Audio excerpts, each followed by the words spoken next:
কোরআনুল কারীমের কথা যে মুমিনের কাছে যখন দ্বীনের কথাগুলো, কোরআনের কথাগুলো, আল্লাহ এবং তার রাসূলের কথাগুলো বারবার উচ্চারণ করা হয়, মুমিনের কর্ণকুহরে যখন এগুলো প্রবেশ করে, কোরআন কারীমের ভাষ্য অনুযায়ী এটা মুমিনের জন্য উপকারী বয়ে আনে। সুবহানাল্লাহ। কারো কাছে মনে হতে পারে একই কথা বারবার বারবার কেন বলা হয়? কারণ এটা আল্লাহ সুবহানাহু ওয়া তাআলার নির্দেশনা। রাসূলুল্লাহ সাল্লাল্লাহু আলাইহি ওয়াসাল্লাম প্রথম যখন ঈমানের দাওয়াত দেওয়া শুরু করলেন, বারবার মানুষের কানে, হৃদয়ে এই কথাগুলোই বারবার পৌঁছে দিতেন, লা ইলাহা ইল্লাল্লাহ মুহাম্মাদুর রাসূলুল্লাহ। বাহ্যিকভাবে মনে হতে পারে একই কথা কেন বারবার বলা হচ্ছে? এর জবাব হচ্ছে কোরআনুল কারীমের 51 নম্বর সূরা সূরাতুজ জারিয়াতের 55 নম্বর আয়াতে আল্লাহ সুবহানাহু ওয়া তাআলা তার রাসূল সাল্লাল্লাহু আলাইহি ওয়াসাল্লামকে নির্দেশনা দিচ্ছেন, ওয়াযাক্কির ফাইন্নায যিকরা ওয়াযাক্কির ফাইন্নায যিকরা তানফাউল মুমিনিন। ও আমার প্রিয় নবী, আমার প্রিয় রাসূল, আপনি মুমিনদেরকে বারবার উপদেশ দিতে থাকুন। কোরআনের কথাগুলো, আমি আল্লাহর পক্ষ থেকে আসা বাণীগুলো তাদের কাছে বারবার পৌঁছাতে থাকুন, তাদেরকে নসিহা করতে থাকুন। কারণ আমি আল্লাহ, আমি জানি মানুষের হৃদয়কে আমি তৈরি করে দিয়েছি, মানুষের চেতনা লোকে কি বিরাজ করে দুনিয়ার মানুষ না জানলেও আমি আল্লাহ জানি। আপনি বারবার বলতে থাকুন। আপনি জানেন না কখন কার হৃদয়ে কোন কথাটা ঢুকে যাবে, কখন কার চেতনা লোকে কোন কথা বদ্ধমূল হয়ে যাবে। আপনার কাজ, আপনি আপনার মাসউলিয়ত, দায়িত্ব পালন করতে থাকুন। মানুষকে আল্লাহর দিকে আহ্বান করুন। ঈমানের কথাগুলো, আমলের কথাগুলো আপনি বারবার বলতে থাকুন। কারণ ফাইন্নাল যিকরা তানফাউল মুমিনিন। কারণ একই কথা বারবার বলা, আপনার দ্বীনের কথাগুলো ওদেরকে শুনিয়ে দেয়া, নিঃসন্দেহে এটা মুমিনের জন্য উপকার বয়ে আনে। সুবহানাল্লাহ। এজন্য আমাদের উচিত শুনতে থাকা। অনেকের মধ্যে একটা ভুল চিন্তা কাজ করে যে আমল তো করতে পারি না, কেন একই কথা বারবার শুনবো? তারা কোরআনের এই সূরাতুজ জারিয়াতের এই 55 নম্বর আয়াতটা মনে রাখবেন। কখন কোন দিক থেকে কোন কথা আপনার হৃদয়ে রেখাপাত করে আপনার জীবনকে পরিবর্তন করে দিয়ে আপনার জীবনে বিপ্লব বয়ে আনবে, আপনি কল্পনাও করতে পারবেন না। সুবহানাল্লাহ। আমরা নিজেরা দেখেছি ছাত্র জীবনে আমাদের উস্তাদরা, আমাদের শিক্ষকরা আমাদেরকে অনেক নসিহত করতেন, অনেক উপদেশ দিতেন। দেখা যেত তখন মনে হতো যে এত নসিহতের কি প্রয়োজন, কি দরকার? আরো প্রায় 10 বছর 12 বছর আগে উস্তাদজিরা যে নসিহতটা করতেন, এখন হঠাৎ চেতনা লোকে ভেসে উঠে হঠাৎ বদ্ধমূল হয়ে যায়। হ্যাঁ, উস্তাদ যে কথাটা বলেছিলেন এটা কত উপকারী। আমরা যখন বয়ান করি, যখন লেখালেখি করি, হঠাৎ করে ওই যে 10 বছর আগে শোনা, 12 বছর আগে শোনা, 15 বছর আগে শোনা কথাটা এত চমৎকার হয়ে সামনে ধরা দেয় যে কথাটা তো দরকার ছিল, এই কথাটা তো খুবই উপকারী। তখন বুঝে আসেনি, 10 বছর 15 বছর পরে সেটা বুঝে এসেছে। তখন এই আয়াতটা বারবার মনে পড়ে যে আপনি বলতে থাকুন। মুরব্বীদের উচিত সন্তানদেরকে উপদেশ দেয়া, উস্তাদদের উচিত ছাত্রদেরকে উপদেশ দেয়া। কারণ এখন ছাত্রের বুঝে না আসলেও এমন একটা সময় চলে আসবে যখন সে ওই উস্তাদদের জন্যে, ওই পিতার জন্যে, ওই মায়ের জন্যে, ওই মুরব্বীর জন্যে দুহাত তুলে আল্লাহর কাছে দোয়া করবে যে আল্লাহ, সেই 15 বছর আগে, 20 বছর আগে আমার মুরব্বী আমাকে নসিহত করেছিলেন, তখন বুঝে আসেনি, এখন বুঝে এসেছে। আলহামদুলিল্লাহ, আল্লাহ আপনি ওই মুরব্বীর কবরকে যদি হায়াতে থাকেন, আল্লাহ ওই মুরব্বীর হায়াতে আপনি বারাকাত দান করুন। সুবহানাল্লাহ। এজন্য বাচ্চাদেরকে উপদেশ দিতে থাকা। অনেকে হতাশ হয়ে যায়, বারবার বলে নামাজ পড়তে পারে না, বলতে থাকুন। কমপক্ষে সে যদি এখন নামাজ নাও পড়ে আপনার নিজের ফায়দা হবে। কিভাবে ফায়দা হবে? আমার নানা ভাই মাওলানা কবির আহমদ সাহেব একটা উপদেশ, একটা নসিহত আমাদেরকে করতেন ছোট সময়, যে তোমরা যখন দাওয়াতের কাজ করবে, মানুষের দিনের কথাগুলো বলবে, তোমাদের নিজের ফায়দা হবে আগে। তো নানা ভাই উদাহরণ দিতেন যে ওয়ালের মধ্যে যদি বল নিক্ষেপ করা হয়, বলটা নিজের দিকে আসে, ঠিক কিনা? তো আমি যখন একজন মানুষকে একটা বিষয়ের গুরুত্ব বোঝানোর জন্য যখন বারবার আমি তাকে বলবো, কেমন যেন তার হৃদয়টা হচ্ছে একটা দেয়াল, একটা ওয়াল, সে ওয়ালে আমি বল নিক্ষেপ করছি, এই কথাটা ঘুরে আমার দিকে আসবে এবং আমার চেতনায় সেটা বদ্ধমূল হয়ে যাবে। সুবহানাল্লাহ।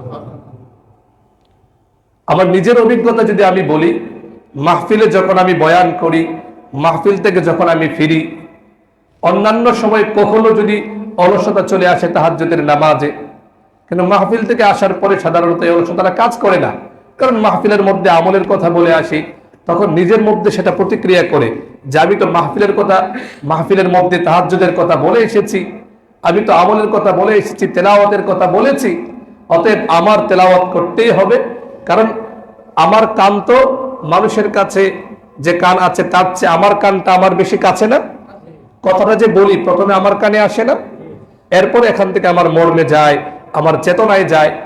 তো তখন আমি দেখি যে মাহফিলে বলা কথাগুলো, এই মিম্বারে বলা কথাগুলো, কিংবা তাফসির বা যখন যেটা বলি, এটাতে নিজের অনেক ফায়দা হয়। তো বলছিলাম, এগুলো আমাদের উচিত সন্তানদেরকে নিয়ে আলোচনা করা, মুজাকারা করা। জানা নেই আপনি আমি কবরে চলে যাব, এই সন্তানের হঠাৎ করে চেতনায় উদ্ভাসিত হবে, চেতনা লোকে জাগ্রত হবে, বাবা তো নামাজের কথা বলতেন, অবশ্যই নামাজ অনেক গুরুত্বপূর্ণ, আজকে থেকে আর নামাজ ছাড়বো না। আল্লাহর কসম, আপনার ওই যে উপদেশের কারণে সন্তান যখন নামাজি হলো, যতদিন সে নামাজ পড়বে, ওই সন্তান নামাজ পড়ে যে সওয়াব অর্জন করবে, এই পরিমাণ সওয়াব আপনি কবর থেকে আপনার আমল নামায় পেয়ে যাবেন। সুবহানাল্লাহ। এজন্য কোন কাজকেই, সাধারণ কাজকে আমরা তুচ্ছ মনে করবো না। কখন কোন সাধারণ কাজ অসাধারণ হয়ে দেখা দেয় আমরা জানি না। আল্লাহ সুবহানাহু ওয়া তাআলা আমাদেরকে তৌফিক দান করেন, বলেন আমিন। তো স্মরণ করিয়ে দিচ্ছি, গত জুমায় বলেছিলাম সহিহ ইবনে খুজাইমার বর্ণনা, রাসূলুল্লাহ সাল্লাল্লাহু আলাইহি ওয়াসাল্লাম জানাচ্ছেন, রমাদানুল মুবারকে তোমরা 4টি কাজ বেশি করে করো। কয়টা কাজ? অনেকের আলহামদুলিল্লাহ মনে আছে। সে 4টি কাজের প্রথম কাজ হচ্ছে, আল্লাহ রাসূল সাল্লাল্লাহু আলাইহি ওয়াসাল্লাম বলেন, খাসলাতাইনি তুরদুনা বিহিমা রাব্বাকুম। সেই 4টি কাজের দুটো কাজ এমন যে দুটো কাজ সম্পাদনের মাধ্যমে তোমরা তোমাদের প্রতিপালককে সন্তুষ্ট করতে পারবে, প্রতিপালকের সন্তুষ্টি অর্জনে সক্ষম হবে। ওয়া খাসলাতাইনি লা গিরাআ বিকুম আনহুমা। আর দুটো কাজ এমন যে দুটো কাজ করা ছাড়া তোমাদের উপায় নেই, করতেই হবে। ফাআম্মাল খাসলাতানি আল্লাতানি তুরদুনা বিহিমা রাব্বাকুম। যে দুটো কাজ সম্পাদনের মাধ্যমে তোমরা তোমাদের প্রতিপালকের সন্তুষ্টি অর্জনে সক্ষম হবে, ফাশাহাদাতু আল্লা ইলাহা ইল্লাল্লাহ, সেটা হচ্ছে বারবার জবানে উচ্চারণ করা, সাক্ষ্য দেওয়া, হৃদয়ের গভীর থেকে সবটুকু আবেগ ভালোবাসা উজাড় করে ভালোবাসা নিয়ে বারবার পড়া, লা ইলাহা ইল্লাল্লাহ মুহাম্মাদুর রাসূলুল্লাহ সাল্লাল্লাহু আলাইহি ওয়াসাল্লাম।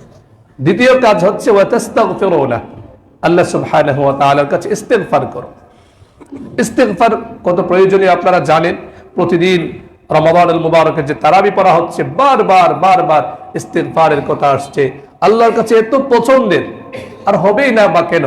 ইস্তিগফার আল্লাহর কাছে এত পছন্দের কেন? কারণ আমরা সবাই হচ্ছে আল্লাহর বান্দা। বান্দা এটা হচ্ছে ফার্সি শব্দ। বান্দা এটা কি শব্দ? যারা ফার্সি পড়েছেন জানেন, এটা মাসদার আছে বান্দিদান। বান্দান মানে বেঁধে ফেলা, আবদ্ধ হওয়া। বান্দা মানে যাকে বেঁধে ফেলা হয়েছে। তো আমরা যেহেতু আল্লাহ সুবহানাহু ওয়া তাআলার পক্ষ থেকে আসা একটা শরীয়ত, শরীয়তের যে বাঁধন, সেই বাঁধনে আমরা বাধাপ্রাপ্ত, আমরা আবদ্ধ, এজন্য আমাদেরকে বান্দা বলা হয়। আর আরবিতে বলে আব্দুন। আব্দুন মানে কি? গোলাম, দাস, কৃতদাস। আমরা সবাই আল্লাহ সুবহানাহু ওয়া তাআলার গোলাম। এবং রাসূলুল্লাহ সাল্লাল্লাহু আলাইহি ওয়াসাল্লাম নিজের যখন পরিচয় দিতেন, নিজের পরিচয় উল্লেখ যখন করতেন, নবী বলার আগে তিনি বলতেন ইন্নী আব্দুল্লাহি ওয়া রাসূলুহু, আমি আল্লাহর গোলাম এবং তার রাসূল। সুবহানাল্লাহ। মানে আল্লাহর গোলাম হওয়া এটা একটা আনন্দের এবং এটা গৌরবের। আমি যখন আল্লাহর গোলাম, আল্লাহ যখন আমার মনিব, তো সাধারণভাবে দুনিয়াতে আমরা দেখি, একটা সাধারণ দৃষ্টিতে দেখা যায়, অধীনস্থ কেউ যখন মালিক পর্যায়ে তাদের সঙ্গে যখন কাকুতি মিনতি করে কথা বলে যে স্যার আমি তো বিপদে পড়েছি, আমার ছেলেটা পরীক্ষায় অংশগ্রহণ করবে, তার পরীক্ষার ফি নেই, মেয়েটা অসুস্থ, স্যার যদি একটু দয়া করতেন। তো দেখা যায় স্যার যদি মানবিক হয়, মানবিকতা থাকে, তখন তার প্রতি দয়া করে, ঠিক কিনা? তো আমরা যে আল্লাহ রাব্বুল ইজ্জত ওয়াল জালালের গোলাম, আমি যখন আল্লাহর কাছে ইস্তেগফার করব, আমি যখন আল্লাহ এর কাছে বারবার ক্ষমা চাইব, তো তখন স্বাভাবিকভাবে আল্লাহ এটা পছন্দ করেন যে আমার গোলামেরা আমার কাছে ক্ষমা চাবে, আমার গোলামেরা আমার অভিমুখী হবে, আমার গোলামেরা আমার কাছে কাঁদবে। এতে করে আল্লাহ সুবহানাহু ওয়া তাআলার দয়া মায়া জোশ চলে আসে এবং এতে করে বান্দা ইস্তেগফারের মাধ্যমে অনন্য মর্যাদায় উঠে যায়। সুবহানাল্লাহ। আর যে দুটি কাজ ছাড়া উপায় নেই, আমরা খুতবার পড়ে আমরা সবাই পড়েছি, প্রথমে লা ইলাহা ইল্লাল্লাহ মুহাম্মাদুর রাসূলুল্লাহ পড়েছি না, এরপর ইস্তেগফার করেছি, এরপরে যে দুটো কাজ এটাও আমরা করেছি। আল্লাহ রাসূল সাল্লাল্লাহু আলাইহি ওয়াসাল্লাম বলে ওয়া আম্মাল খাসলাতান লা গিনাআ বিকুম আনহুমা, আর যে দুটো কাজ করা ছাড়া তোমাদের কোনো উপায় নেই, ফাতাসআলুনাল্লাহ আল জান্নাহ ওয়া তাআওয়াযুনা বিহি মিনান নার, অধিক পরিমাণে আল্লাহ সুবহানাহু ওয়া তাআলার কাছে তোমরা জান্নাত চাইবে এবং আল্লাহ সুবহানাহু ওয়া তাআলার কাছে জাহান্নাম থেকে পানাহ চাইবে।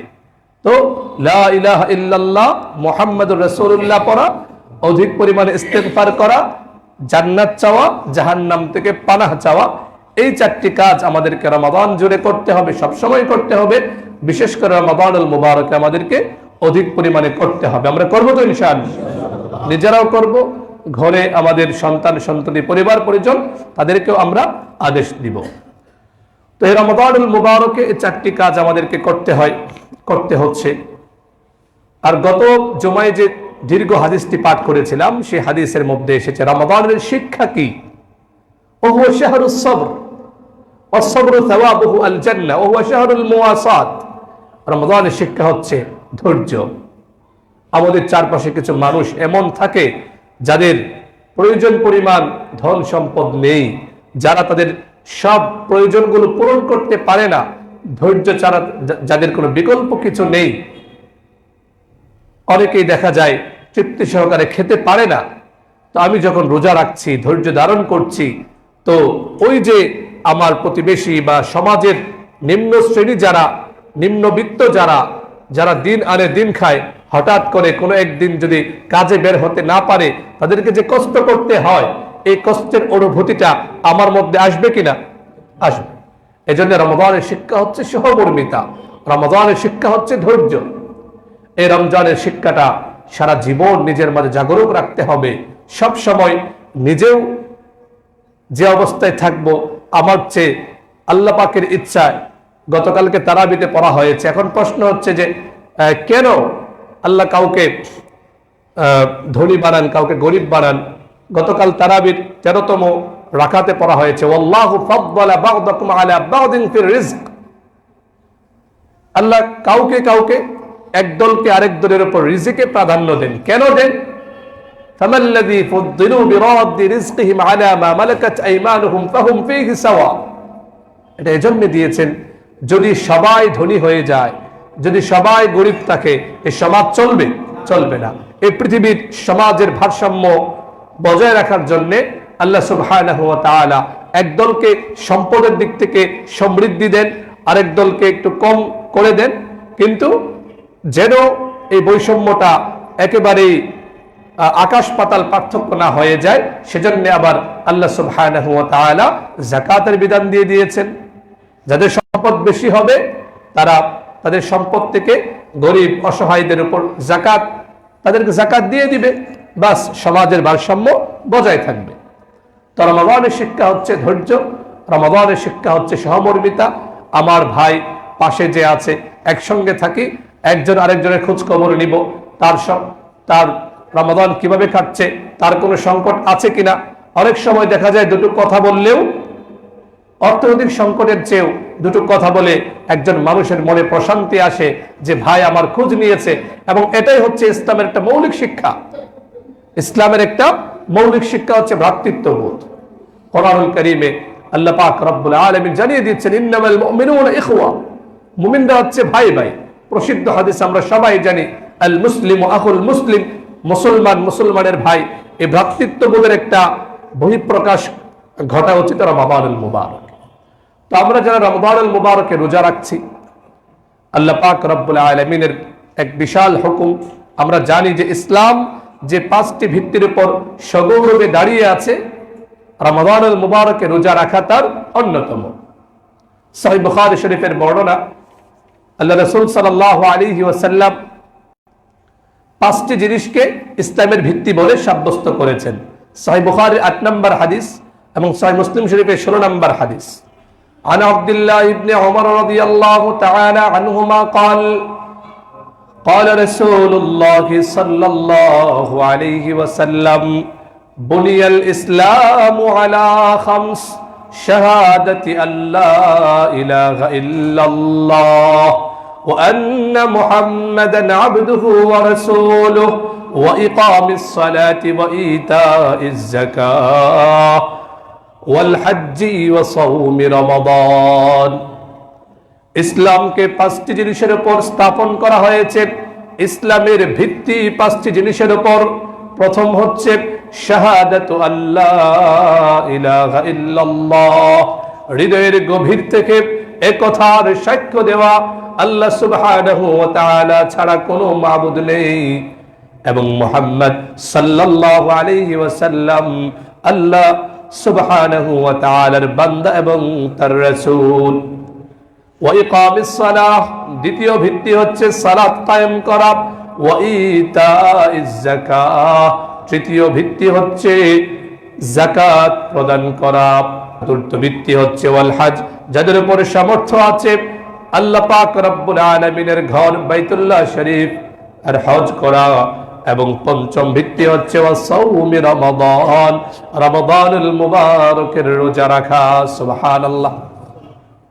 5টি ভিত্তির অন্যতম একটা ভিত্তি হচ্ছে রমাদানুল মুবারকের রোজা রাখা।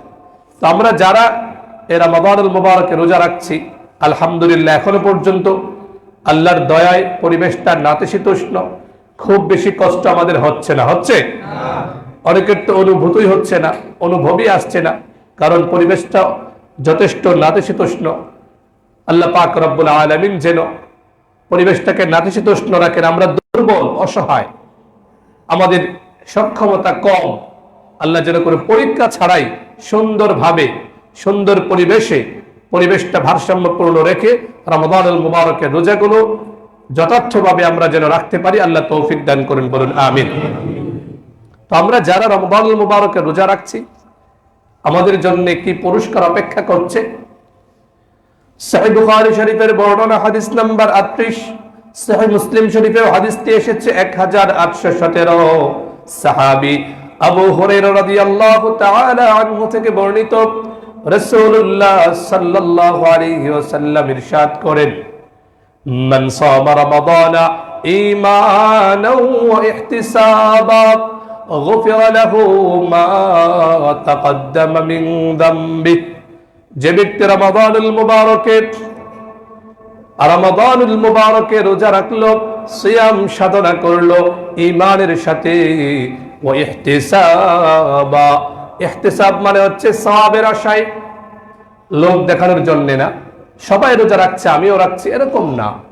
আল্লাহ হুকুম দিয়েছেন, আল্লাহর কাছে বিনিময় চাই, বিনিময়ের আশায়, আল্লাহ পাক রব্বুল আলামিনের সন্তুষ্টি কামনায় যারা রোজা রাখবে।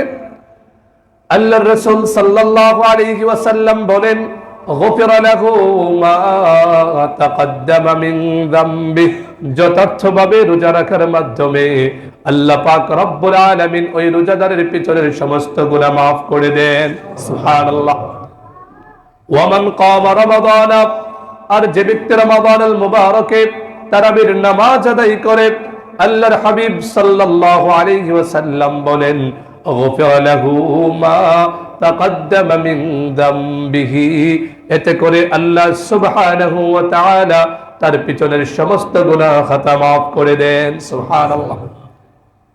আমরা রমাদানুল মুবারকের মৌলিক যে দুটো আমল, এক হচ্ছে সুবহে সাদিক থেকে নিয়ে সূর্যাস্ত পর্যন্ত সিয়াম সাধনা করা, আলহামদুলিল্লাহ করছি। আল্লাহর কাছে আমরা বিনিময় প্রত্যাশী, আল্লাহ যেন আমাদের গুনাহগুলোকে মাফ করে দেন, বলুন আমিন। এবং আপনারা অনেক কষ্ট করছেন, সারাদিন বিভিন্ন ধরনের ব্যস্ততা থেকে ফারেগ হয়ে যখন একটু বিশ্রাম করার কথা, আল্লাহর প্রেমে মাতোয়ারা হয়ে কোরআনের ভালোবাসায় উদ্বেলিত হয়ে আপনারা প্রতিদিন কোরআনুল কারীমের তেলাওয়াত শুনছেন, তারাবি পড়ছেন, আলহামদুলিল্লাহ। আল্লাহ তাআলা যেন এর বিনিময়ে আপনাদের সকলকে সব ধরনের গুনাহ থেকে পাক পবিত্র করে দেন, বলুন আমিন। অনেক ফজিলতের কথা আছে। আরেকটা হাদিস বলছি, যারা রমাদানুল মুবারকে রোজা রাখছেন তাদের জন্য স্পেশাল আরেকটি পুরস্কার। সহিহ বুখারী শরীফের বর্ণনা, হাদিস নাম্বার 3257, সাহাবী সাহল ইবনে সাদ রাদিয়াল্লাহু তাআলা আনহু থেকে বর্ণিত, রাসূলুল্লাহ সাল্লাল্লাহু আলাইহি ওয়াসাল্লাম বলেন ফিল জান্নাতি ثمانية أبواب فيها باب يسمى الريان لا يدخله إلا الصائمون। মুহতারাম হাজিরিন, আল্লাহর হাবিব সাল্লাল্লাহু আলাইহি ওয়াসাল্লাম বলেন জান্নাতে স্পেশাল একটি দরজা এমন আছে যে দরজাটির নাম হচ্ছে আর রাইয়ান। দরজার নাম কি?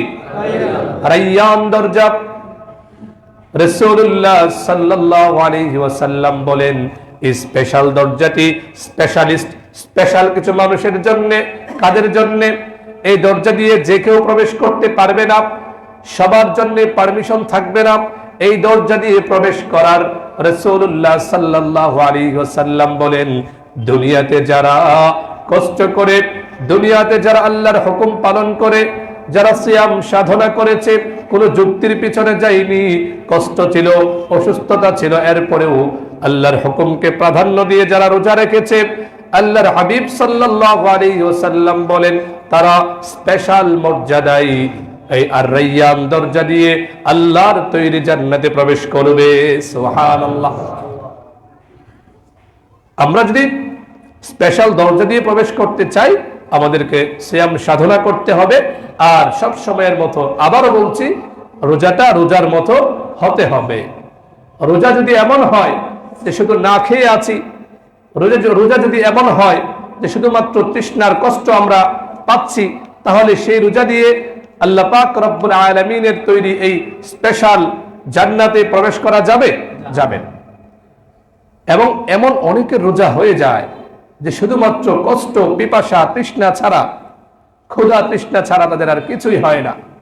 সহিহ ইবনে হিব্বানের বর্ণনা, হাদিস নাম্বার 3472, সাহাবী আবু হুরায়রা রাদিয়াল্লাহু তাআলা আনহু থেকে বর্ণিত, রাসূলুল্লাহ সাল্লাল্লাহু আলাইহি ওয়াসাল্লাম ইরশাদ করেন, বড় আক্ষেপ, বড় আফসোস লুকিয়ে আছে প্রত্যেকটি কথার ভাঁজে ভাঁজে।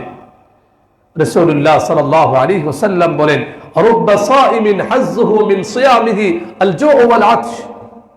পৃথিবীতে অনেক রোজাদার এমন আছে রোজা থেকে যার কেবল ক্ষুধা তৃষ্ণা ছাড়া আর কিছুই মেলে না, বলুন নাউজুবিল্লাহ। অন্যত্র হাদিসে এসেছে, বুখারীর বর্ণনা 1903 নম্বর হাদিস। এই হাদিসটিও আবু হুরায়রা রাদিয়াল্লাহু আনহু থেকে বর্ণিত। রাসূলুল্লাহ সাল্লাল্লাহু আলাইহি ওয়াসাল্লাম ইরশাদ করেন মান লাম ইয়াদা কাওলা আয-যুরি ওয়াল আমাল বিহি ওয়াল জাহলা ফালাইসা লিল্লাহি হাজাতুন ফি আন ইয়াদা তাআমাহু ওয়া শারাবা।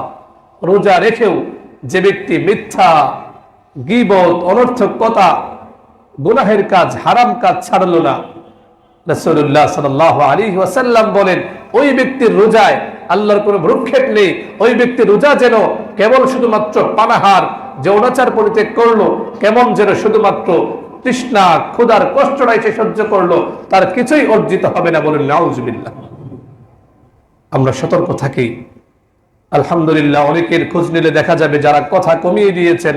রমাদান উপলক্ষে আমাদের মুরব্বীদের অবস্থা এমন ছিল, রমাদানে তারা কয়টা কথা বলেছেন তারা সেটা ডায়েরিতে লিখে রাখতে পারতেন। কারণ কথা যদি অনেক বেশি হয়, কথার যদি ফুল ঝড়ি ছুটে, তখন কি সব লিখে রাখা যায়? তো রমাদান উপলক্ষে আলহামদুলিল্লাহ অনেকেই সতর্ক হয়ে যান, কথা কম বলেন, যেন মিথ্যা না হয়, যেন গীবত না হয়। আমরাও সতর্ক হয়ে যাই, মেপে মেপে কথা বলি। সারা বছর তো কথা বলি, অন্তত রমাদানে যেন মেপে মেপে কথা বলি, যে আমি যে কথাটা বলছি এই কথায় তিনটা দোষ যেন না থাকে। এই কথায় সতর্ক থাকি, মিথ্যা হয়ে যাচ্ছে না তো, এই কথায় কোনো গীবত হচ্ছে না তো, এই কথায় কেউ কষ্ট পেয়ে যাচ্ছে না তো। দুঃখজনক, আমাদের সমাজের একটা বড় অংশের অবস্থা এমন, এই কমন সেন্সটাই আমাদের মধ্যে কাজ করে না। আমার কথায় যে আরেকজন কষ্ট পেতে পারে, এই সেন্সটাই আমাদের কাজ করে না। সিংহভাগ মানুষের মধ্যে একটা কথা বলে ফেললাম, কিন্তু এই কথাটা যে তার অন্তরে আঘাত লাগতে পারে, বিশেষ করে যারা একটু অবস্থানের দিক থেকে উপরে, তারা যখন ছোট যারা তাদের সঙ্গে কথা বলে, নিচের তাদের সঙ্গে কথা বলে, তাদেরও যে একটা হৃদয় আছে, তারাও যে ওই হৃদয়ে কষ্ট পেতে পারে, তারাও যে অস্ত্রসিক্ত হতে পারে, এটা বেমালুম অনেকে ভুলে যায়। তো কথা বলার আগে আমরা খেয়াল করব তিনটা জিনিস। আমার কথায় মিথ্যা হয়ে যাচ্ছে না তো, আমার কথায় গীবত হচ্ছে না তো, এবং আমার কথায় কেউ কষ্ট পাচ্ছে না তো। খেয়াল রাখবো তো ইনশাআল্লাহ। আল্লাহ আমাদেরকে তৌফিক দান করুন, বলুন আমিন। আরেকটি বিষয় খুব সংক্ষেপে বলছি, রমাদানুল মুবারকে শুধু স্মরণ করিয়ে দেওয়ার জন্যে, যদিও ওইগুলো অনেক লম্বা আলোচনার দাবিদার, এরপরেও জাস্ট একটু স্মরণ করিয়ে দিচ্ছি। সেটা হচ্ছে, একটু আগে হাদিস পড়েছি যে ইসলামের 5টি ভিত্তির অন্যতম একটি ভিত্তি হচ্ছে যাকাত আদায় করা। সামর্থ্যবান মুসলমানের উপর যাকাত দেয়া এটা ফরজ, আল্লাহ পাক রব্বুল আলামিন ফরজ করে দিয়েছেন। তারা রমাদানুল মুবারকে এটা বিশেষভাবে আলোচনায় আনতে হয়। এজন্যে আমরা সকলেই জানি যে রমাদানুল মুবারকে যদি কেউ একটা ফরজ বিধান পালন করে, আল্লাহ পাক রব্বুল আলামিন তাকে 70টির সওয়াব দান করেন, বলুন সুবহানাল্লাহ। এজন্য উলামায়ে কেরাম বলেন, এবং অনেকেরই একটা সুন্দর অভ্যাস, তারা রমাদানুল মুবারকে যাকাত দেন। আর আমরা জানি যাকাতের মাসআলা যারা দেন তারা জানি। এরপরেও সময় যেহেতু কম থাকে, আমরা মিম্বারে এগুলো নিয়ে লম্বা আলোচনা করতে পারি না। বারবার এবং প্রত্যেকবারই বলি, আপনার কি অবস্থা, একজন আলেমের কাছে যান, মুফতি সাহেবের কাছে যান, আপনার সম্পদ নিয়ে বিস্তারিত কথা বলুন। দুঃখজনক, অনেকের উপর যাকাত ওয়াজিব হয়ে থাকে, অথচ তারা জানেই না। গাফলতি এমন যেন না হয়। আপনার উপর যাকাত ওয়াজিব হলো কিনা, কি পরিমাণ সম্পদ আছে, স্থাবর অস্থাবর সম্পত্তি কি আছে, বিস্তারিত একজন আলেমের সঙ্গে ধীরে ধীরে কথা বলুন। এরপরে সে অনুযায়ী আলেমের সিদ্ধান্ত, ফায়সালা অনুযায়ী আপনি সিদ্ধান্ত নিন। আমরা জাস্ট একটু স্মরণ করিয়ে দিচ্ছি, যাকাত কাদের উপর ওয়াজিব। সংক্ষেপে বলতে গেলে, যে ব্যক্তি, খুবই একটা সাদামাটা কথা, যার কাছে 52.5 তোলা রূপা অথবা 7.5 তোলা সোনা বা এই মূল্যের নগদ বা ব্যবসায়ী পণ্যের সম্ভার তার কাছে তাকে মালিক থাকে, তার উপর যাকাত ফরজ হয়। এবং এই ফরজ যাকাত আপনাকে আমাকে দিতেই হবে। কোরআনুল কারীমে স্পষ্ট এবং ডাইরেক্ট এবং ইনডাইরেক্ট প্রায় 32 বারের মতো যাকাতের কথা এসেছে। এবং আমরা সবাই জানি এটা বৈষম্যপূর্ণ এই যে সমাজ আমাদের বিরাজ করছে, এই অর্থনৈতিক বৈষম্য থেকে বাঁচতে যাকাতের কোনো বিকল্প নেই। সমাজটাকে যদি আমরা স্থিতিশীল রাখতে চাই, আগেই বলেছি সমাজের মধ্যে একদল মানুষ গরিব থাকবেই, সবাইকে আপনি ধনী বানিয়ে ফেলতে পারবেন না, তো সমাজ চলবে না। একদল মানুষ একটু নিচে থাকবে, তারা কাজ করবে, ধনী মানুষদের কাজগুলো তারা করে দিবে। বা একটা রাষ্ট্র পরিচালনার জন্য সবাই যদি অনেক উপরে চলে যায়, নিচের কাজগুলো কেউ করবে না। তো একটা বৈষম্যহীন সমাজ গঠনে যাকাতের ভূমিকা অপরিসীম। এবং এজন্যই কোরআনুল কারীমের একাধিক জায়গায় আপনারা পড়েছেন, শোনেন, ওয়া আকিমুস সালাতা ওয়া আতুজ যাকাত। দেখুন, সালাতের মাধ্যমে এক ব্যক্তি জীবন পরিশীলিত হয়, সুন্দর হয়। আর যাকাতের মাধ্যমে সামাজিক জীবন ভারসাম্যপূর্ণ হয়, বৈষম্য মুক্ত হয়।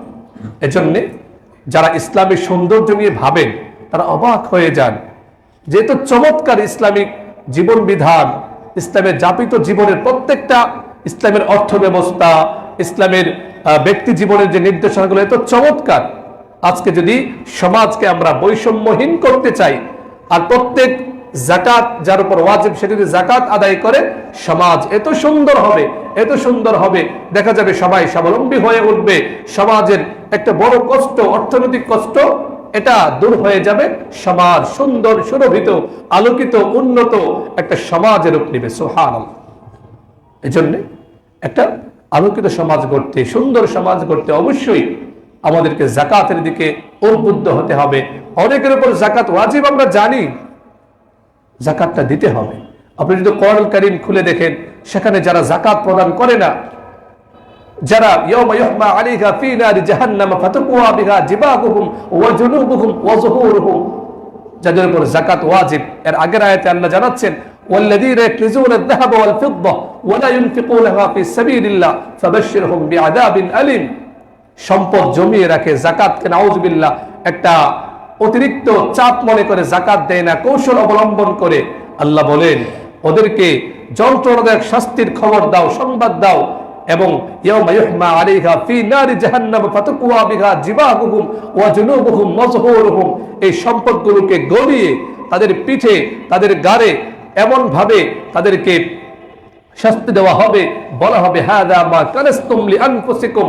দুনিয়াতে উলামায়ে কেরাম যাকাতের কথা বলতেন, তোমরা যাকাত দিতে না, সম্পদকে কুক্ষিগত করে রাখতে, এখন তোমরা ভোগ করো, ফাযুকু মা কুনতুম তাকনিজুন, যে সম্পদকে তোমরা যাকাত দিতে না, এই সম্পদের এই শাস্তি এখন তোমরা আস্বাদন করে। বলুন নাউযুবিল্লাহ। সহিহ বুখারী শরীফের বর্ণনা, যারা যাকাত দেয় না, যাকাত বিষয়ে সচেতন হয় না, তাদেরকে রাসূলুল্লাহ সাল্লাল্লাহু আলাইহি ওয়াসাল্লাম কি ভয়াবহ ধমকি বানিয়ে দিয়েছেন। 1403 নম্বর হাদিস, বুখারীর বর্ণনা। হযরত আবু হুরায়রা রাদিয়াল্লাহু আনহু থেকে বর্ণিত, রাসূলুল্লাহ সাল্লাল্লাহু আলাইহি ওয়াসাল্লাম বলেন, স্পষ্ট কথা, মান আতাহুল্লাহু মালান, আল্লাহ যাকে সম্পদ দিয়েছেন, ফালাম ইউআদ্দি যাকাতিহি, কিন্তু সে তার যাকাত দিল না, মুসতিলা লাহু ইয়াউমাল কিয়ামাতি শুজাআন লাহু যাবিবাতান, এই সম্পদগুলোকে কিয়ামতের দিন টেকো মাথা বিশিষ্ট এমন এমন সাপ করে দেওয়া হবে, যে সাপটার বিষ এত বেশি, বিষের কারণে তার মাথায় কোনো চুল থাকবে না, মাথাটা একেবারেই টাক মাথার মতো থাকবে। ইতাওয়াকুহু ইয়াউমাল কিয়ামা, তার গলায় সেই সম্পদকে সাপ বানিয়ে ঝুলিয়ে দেওয়া হবে। সুম্মা ইয়াখুযু বিলিহজি মাতাইহি ইয়ানি শিদকাইহি, এরপরে গলায় পেঁচিয়ে তার যে চিবুক, তার যে চোয়াল, তার মধ্যে এভাবে দংশন করতে থাকবে। সুম্মা ইয়াকুল, আর ওই সাপ বলতে থাকবে, সম্পদ, ওই সাপরূপী সম্পদ বলতে থাকবে, আনা মালুক আনা কানজুক, আমি তোমার সম্পদ, আমি তোমার ভান্ডার, যে সম্পদ কুক্ষিগত রেখে যাকাত দিতে না। এরপর রাসূলুল্লাহ সাল্লাল্লাহু আলাইহি ওয়াসাল্লাম সূরা আলে ইমরানের আয়াত তেলাওয়াত করলেন, ওয়ালা ইয়াহসাবান্নাল্লাযীনা ইয়াবখালুনা বিমা আতাহুমুল্লাহ, যারা মনে করে এই সম্পদ যাকাত যারা দেয় না, মনে করে তারা ভালো কিছু করছে, আল্লাহ বলেন সাইয়াতাওয়াকুনা মা বাখিলু বিহি ইয়াউমাল কিয়ামা, এই কৃপণতা করে যে সম্পদ জমিয়েছে, সেই সম্পদকে তাদের গলায় এমন ভাবে পরিয়ে দেওয়া হবে, তাদেরকে দংশন করতে থাকবে। আল্লাহ হেফাজত করেন, বলুন আমিন। এজন্য ভাইরা আমার, আমরা যাকাত প্রদান করি, যাকাতের মাধ্যমে একটি বৈষম্যহীন আদর্শ উন্নত সমাজ গড়ার চেষ্টা করি, খুঁজে খুঁজে দেখে দেখে গরিব মানুষ তাদেরকে যাকাত প্রদান করি। আল্লাহ পাক রব্বুল আলামিন আমাদের সকলকে রমাদানুল মুবারকের প্রত্যেকটি আমল যেন আমরা আমাদের সুন্নাহ মোতাবেক পালন করতে পারি। বিশেষ করে আজকে যে যাকাতের কথা বললাম, এমন যেন না হয় আমার উপর যাকাত ওয়াজিব হয়ে আছে আর আমি চুপচাপ কৌশল করছি বা টালবাহানা করছি, এমন যেন না হয়। আল্লাহ আমাদের সকলকে যথার্থভাবে যাকাত আদায় করার তৌফিক দান করুন, আমিন। ও আখিরু দাওয়ানা আলহামদুলিল্লাহি রাব্বিল আলামিন।